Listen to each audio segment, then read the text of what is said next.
Hola, ¿cómo están? Bienvenidos a un nuevo live de Clínica Universidad de los Andes. Hoy hablaremos sobre todas las patologías asociadas a la columna y para conversar sobre este tema nos acompaña hoy día el doctor José Fleiderman.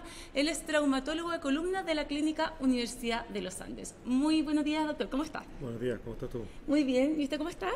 Bien, pues. Muchas gracias por acompañarnos hoy día, doctor, y hablar de este tema que es demasiado importante para todos nosotros, ¿cierto?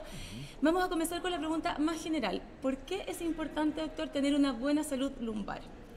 Mira, es sumamente importante, sobre todo teniendo en mente que la gran mayoría de los pacientes y de la gente sufre dolores lumbares. Para que tengan una idea, es una de las primeras causas de consulta médica y también es una causa tremendamente importante de ausentismo laboral. Por lo tanto, es sumamente importante preocuparse, chequearse la columna cada cierto tiempo, especialmente si uno tiene dolores, ver de dónde viene la fuente del dolor y ojalá mantenerse con algunos tips que le da el médico, activo y con buena musculatura para evitar a futuro mayor consecuencias aún peores. Claro, de todas maneras, doctor, es muy importante, aparte que como que las patologías asociadas a la columna no discriminan mucho la edad tampoco, o sea, le puede pasar a alguien joven, a alguien mayor. Así es, no discriminan en lo absoluto, o sea, la patología de columna parte de niños muy pequeños a adultos mayores, entonces no discrimina y generalmente uno se pone un poquito más suspicaz y hace mayor énfasis en estudio cuando un niño muy menor o un niño menor de 18 años tiene dolor o bien cuando un paciente muy mayor también tiene dolor. Ahí hay que tener un poco de ojo porque uno se puede encontrar con alguna sorpresa. No, de todas maneras, y ahora vamos un poco al origen de la salud de la columna. ¿Por qué es tan importante tener una buena salud lumbar? ¿Cuál es la función que tiene la columna en nuestro cuerpo, en nuestro organismo? Bueno, es sumamente importante porque la columna es una estructura que soporta todo el peso del cuerpo, ¿ya?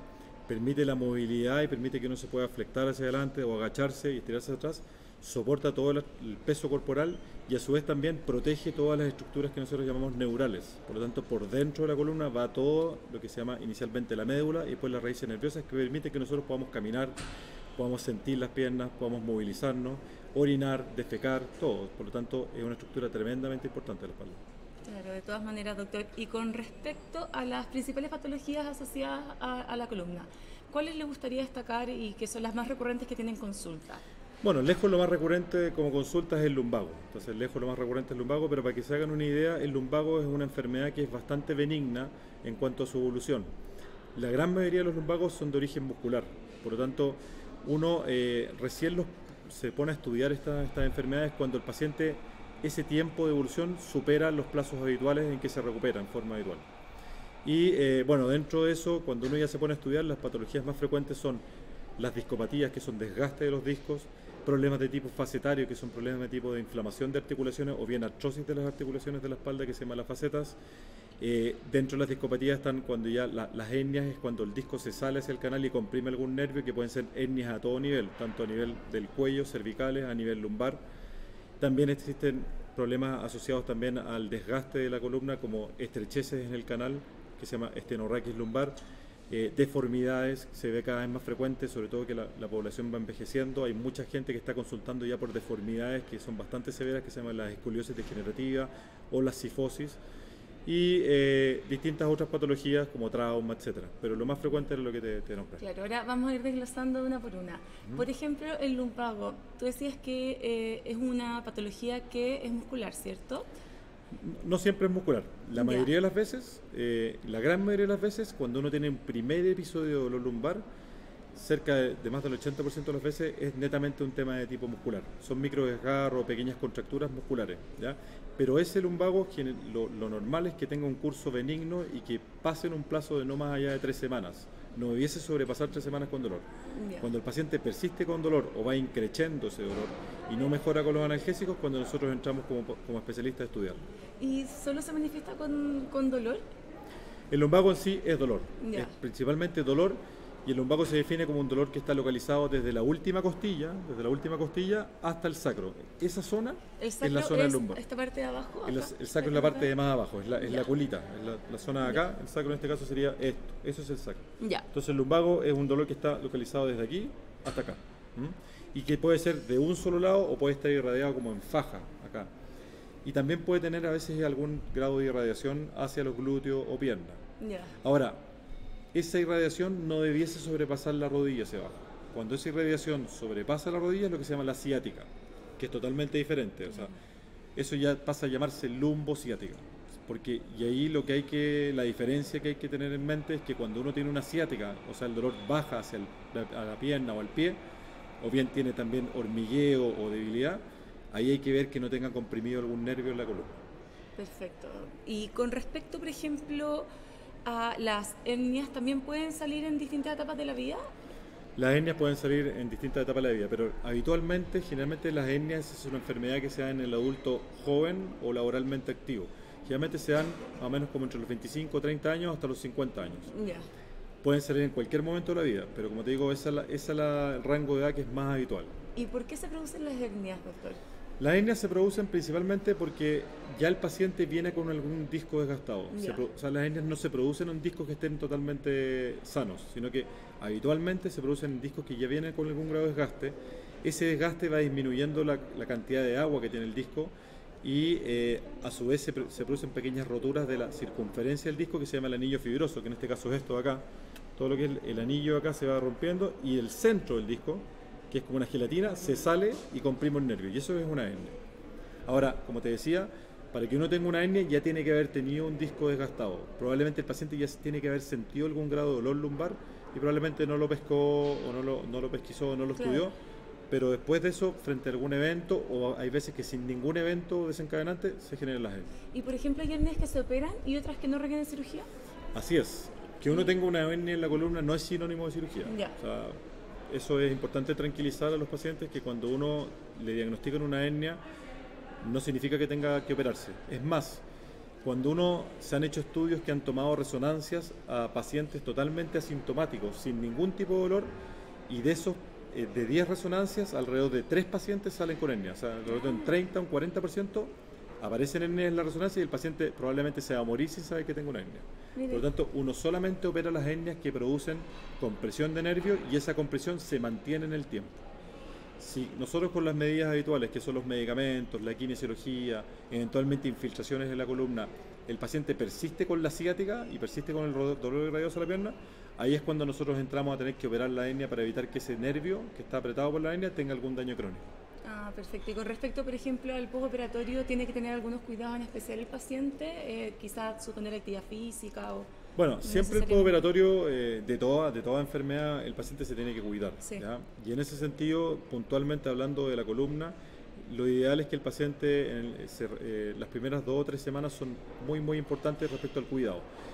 No es necesario que el paciente esté en cama todo el tiempo, sino que el paciente puede hacer una vida relativamente normal, pero obviamente no andar haciendo ejercicios, no levantar pesos pesados, evitar manejar, evitar su rutina habitual, sino que más que nada un reposo relativo. Pero nosotros, para que te hagas una idea, las hernias actualmente, la cirugía es prácticamente ambulatoria. O sea, el paciente rápidamente se levanta a caminar y al otro día, si no es el mismo día, se puede ir de alta a la casa, ¿ya? Pero tiene que tener el ojo de no andar volver a la actividad deportiva en forma precoz, no levantar peso en forma precoz, etc. O sea, en ese sentido igual las cirugías y la tecnología ha avanzado, porque son cirugías ahora que son mucho más amigables para los pacientes. Absolutamente, o sea, en la antigüedad esta era una cirugía de una hernia, era una tremenda cosa, y todo ha evolucionado mucho en pro del paciente, principalmente en cuanto a la magnificación que uno obtiene, a la iluminación que uno obtiene. Por lo tanto, actualmente todo va en pro de hacer cirugías cada vez menos invasivas. Ahora, dentro de las cirugías de la hernia, lo principal es la cirugía por microscopio, donde la incisión es bastante pequeñita y uno opera con un microscopio y con una magnificación que va muchas veces hasta 6, 7 por. Y también existe una cirugía que es la endoscópica, que es aún menos invasiva, donde uno opera a través de una cámara y con el paciente con sedación solamente, sin anestesia general. Y ahí las recuperaciones andan incluso más rápidas. Claro, no, de todas maneras. Y el que sea sedación y una anestesia general también alivia bastante. Es tremendo eso, porque la anestesia general igual es un tema, y sobre todo en gente mayor, que de repente la anestesia general puede estar contraindicada, esto viene a ser una solución. De todas maneras, muy importante ese punto. Doctor, hace unos minutos atrás habló de la lumbociática. Yo le quería preguntar, ¿la lumbociática es lo mismo que la ciática? Mira, si uno habla así como en general, es prácticamente lo mismo. Lo que pasa es que muchas veces el paciente llama que tiene ciática, pero el dolor parte de la espalda y baja hacia la pierna. Pero si uno quiere ser como bien papista, la verdad es que la ciática es el dolor solamente de la pierna. Y la lumbociática es el dolor lumbar que se irradia hacia la pierna. Dolor de la zona lumbar, de la zona de la espalda, que se irradia hacia la pierna, eso es lumbociática. Ciática es solamente el dolor puntual, que puede ser un paciente que tenga un dolor del glúteo que baja hacia abajo. Ya. ¿Y eso por qué se produce? ¿Quizás una fuerza mal hecha o sobrecarga física? ¿Hay como alguna causa? Las principales causas de ciática, ahí vienen las hernias. O sea, la principal causa cuando uno estudia una lumbociática o una ciática son hernias lumbares. Se manifiesta a través se manifiesta como una lumbociática. Y doctor, con respecto a la discopatía lumbar, ¿en qué consiste esta patología? La discopatía lumbar, como su nombre lo dice, es básicamente un desgaste o una degeneración del disco. Y el disco lo que hace es que soporta la carga de la columna y también permite la movilidad entre las vértebras. Entonces muchas veces cuando el disco se desgasta, lo que pasa es que inicialmente pierde el agua que tiene, el contenido de agua del disco, y pierde la capacidad. El disco es todo acá. Entonces lo que pasa es que al desgastarse pierde la cantidad de agua, que alrededor del 80% del disco es agua. Y con eso empieza a perder la capacidad de soporte de carga y del movimiento. Entonces, ¿qué pasa? ¿Qué genera eso? Generalmente genera dolor. O sea, generalmente las discopatías se manifiestan como dolor lumbar, pero un dolor lumbar que permanece en el tiempo. No es un dolor lumbar que se va, sino que es un dolor lumbar que se hace cada vez más frecuente y muchas veces se hace crónico y constante. Ya, o sea, es importante estar ahí atentos también con eso. Importante estar atentos. Y con respecto a la escoliosis, ¿esta patología se produce en los niños menores? ¿O absolutamente. La escoliosis, dentro de esas la más frecuente se llama escoliosis idiopática, porque no se sabe la causa realmente, ¿ya? Pero dentro de eso, esa patología generalmente es una enfermedad de niños. Y ahí es importante que sea pesquisada, ojalá lo más precoz posible. Mientras más menor edad tiene el niño, mejor que se pesquise, porque ahí uno puede tratarlo en forma adecuada desde muy precoz. El problema es cuando esas escoliosis no se pesquisan en la infancia, y generalmente la pesquisa viene o por los padres o por los pediatras. Los pediatras generalmente examinan al niño y cuando ven que tiene algún trastorno de postura o algún grado de deformidad, ahí es cuando se toman las radiografías y con eso uno hace el diagnóstico. Pero por eso es importante estar alerta y pesquisarlos, porque con eso nosotros tenemos algunas opciones, por ejemplo, corsé o kinesiología o distintas cosas que le diga el médico para tratarla en forma precoz. Claro, y también la cirugía, me imagino, ¿existe? Cuando hay escoliosis que son muy severas, son escoliosis que estamos hablando que superan los 40 grados y severas, que muchas veces nosotros optamos por la cirugía, porque eso ni con el corsé ni con ninguna medida que uno adopte va a mejorar. Entonces a futuro, si uno no se opera, esa deformidad va a ir empeorando y puede incluso llegar a producir compromiso neurológico. O respiratorio o neurológico. Tiene consecuencias que son importantes. Así es. Hay que tener mucho cuidado. Doctor, mire, nos están llegando algunas preguntas. Nos llega la siguiente consulta. Doctor, mis dos hijos de 21 y 24 años sufren de mucho dolor de espalda y los ha llevado muchos especialistas, pero no hay ningún diagnóstico que los pueda ayudar y les duele mucho al caminar o al estar parados o sentados por mucho tiempo. ¿Qué le podríamos recomendar a esta persona que nos escribe? Es importante ver qué especialistas fue lo que los vieron. Siempre es recomendable que ojalá sean evaluados por un especialista en columna, o un traumatólogo de columna o un neurocirujano que se dedica a columna. Y ahí es bueno hacer un estudio acabado y poder llegar ojalá a la fuente del dolor. Muchas veces, hay veces que uno no llega directamente a la fuente del dolor. Lo complejo en la columna es poder llegar directamente a cuál es la fuente del dolor con certeza. Pero muchas veces con estudios importantes como la resonancia o otro tipo de estudios, uno llega más o menos con bastante certeza a dónde está la fuente del dolor para poder atacarlo. Ya, perfecto. Doctor, ¿y la hiperlordosis es una patología común? La hiperlordosis es bastante frecuente. Es más frecuente en mujeres, ¿ya? Es la típica mujer que se supone que tiene el tambembe o el potito parado, y eso es lo que se llama la hiperlordosis.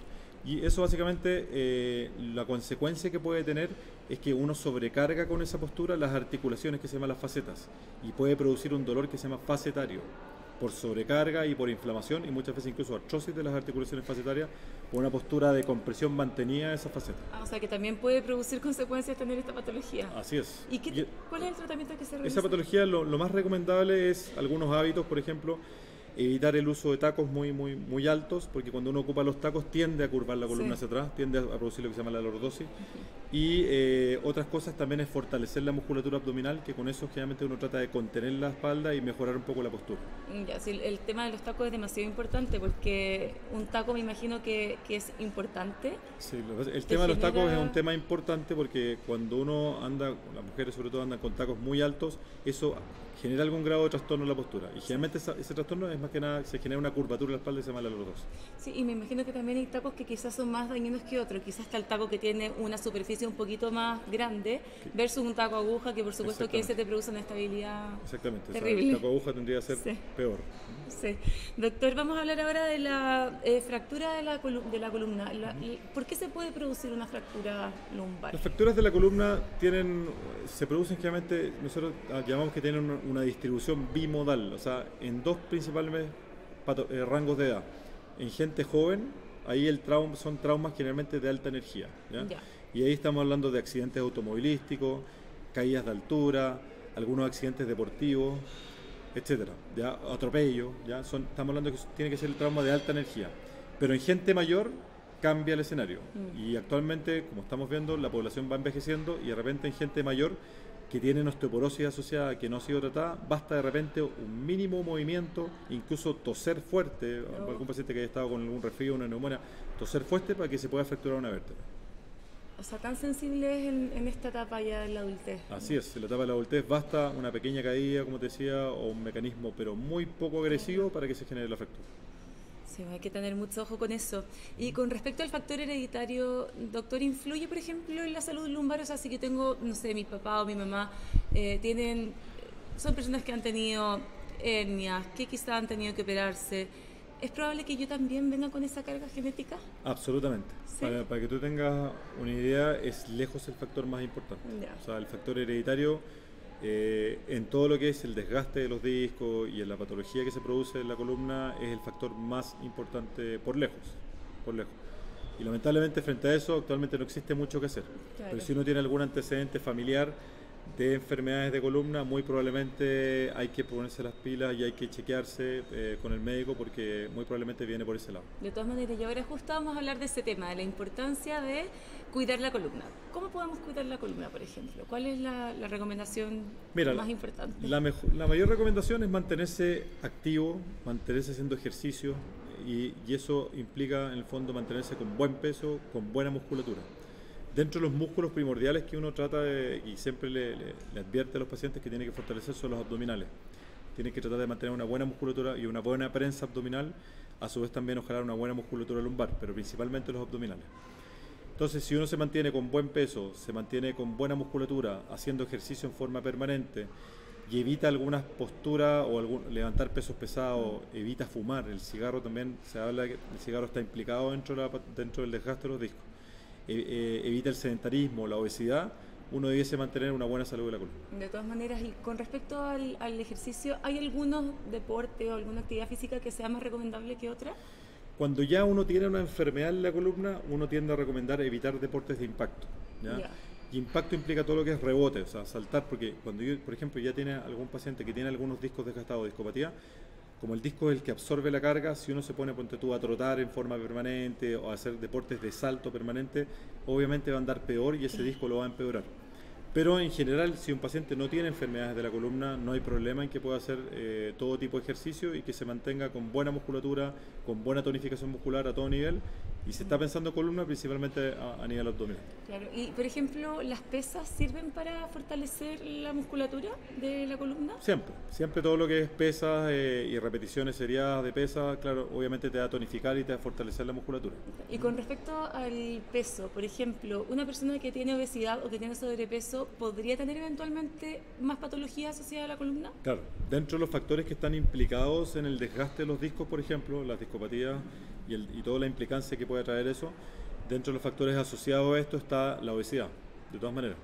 Como te decía, obesidad, sedentarismo, algunos trabajos pesados de mucha carga de peso o pacientes que están sometidos a vibración continua, porque tú la gente que maneja largos periodos de horas durante el día, son factores que se asocian al desgaste de discos.